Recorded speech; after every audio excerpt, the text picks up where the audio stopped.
Assalamualaikum warahmatullahi wabarakatuh. Perkenalkan, nama saya Salsabila Fianinda, NPMC 1B019135 dari kelas B Manajemen angkatan 2019. Di sini saya akan melanjutkan video kedua saya, yaitu obligasi dan valuasi.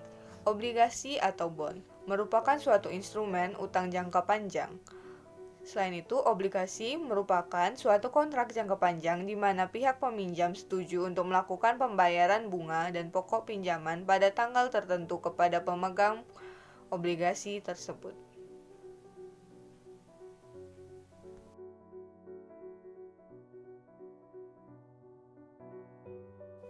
Selanjutnya saya akan membahas tentang jenis-jenis obligasi. Obligasi dapat dikelompokkan menjadi 4 jenis.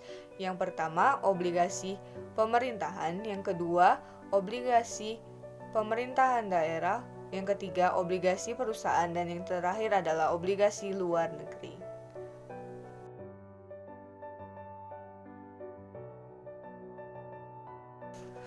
Valuasi obligasi. Valuasi obligasi merupakan nilai dari suatu aset keuangan, saham, obligasi, sewa guna usaha, atau bahkan aset fisik seperti gedung, apartemen, atau mesin hanya nilai sekarang dari arus kas yang diharapkan akan dihasilkan oleh aset tersebut.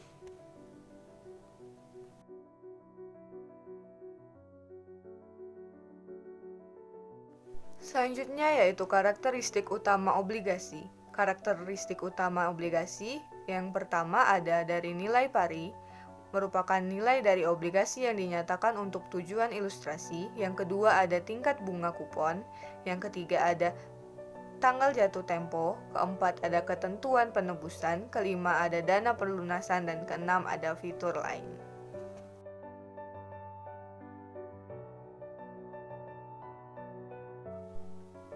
Selanjutnya yaitu imbal hasil obligasi.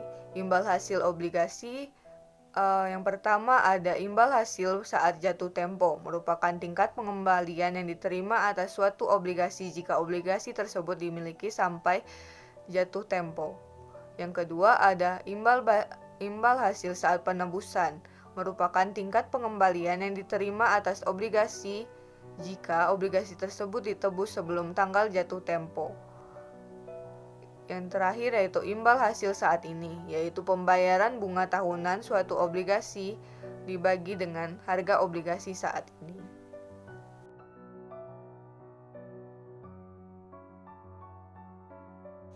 Selanjutnya yaitu menilai tingkat resiko obligasi. Yang pertama dari resiko tingkat bunga, yang dimana resiko pada penurunan harga obligasi yang diakibatkan oleh kenaikan tingkat bunga.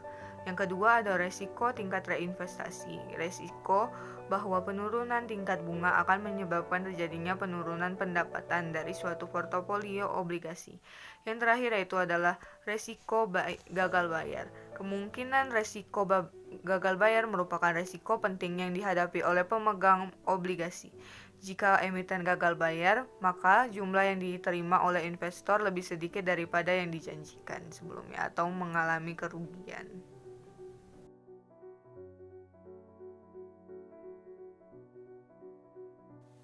Yang terakhir yaitu kriteria peringkat obligasi. Yang pertama adalah rasio. Rasio utang dan rasio kelipatan pembayaran bunga, makin baik rasionya makin tinggi peringkatnya. Yang kedua yaitu ketentuan hipotek. Apakah obligasi dijamin oleh hipotek? Jika iya, properti tersebut memiliki nilai yang relatif tinggi terhadap jumlah hutang yang diobligasi, dan maka peringkatnya akan meningkat. Ketentuan subordinasi. Jika obligasi disubordinasi tersebut akan diberikan peringkat paling sedikit satu tingkat di bawah peringkat yang seharusnya. Yang keempat, ketentuan jaminan. Yang kelima ada dana pelunasan. Keenam ada jatuh tempo. Ketujuh stabilitas. Kedelapan regulasi. 9 operasi di luar negeri. 11 faktor lingkungan hidup. 12 kewajiban atas produk. 13 kewajiban pensiun. 14 masalah ketenaga kerjaan. Dan yang terakhir 15 kebijakan akuntansi. Baiklah, itu sekian dari saya.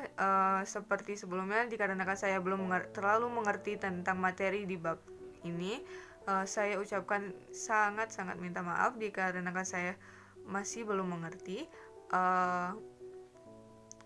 Saya tutup. Wassalamualaikum warahmatullahi wabarakatuh.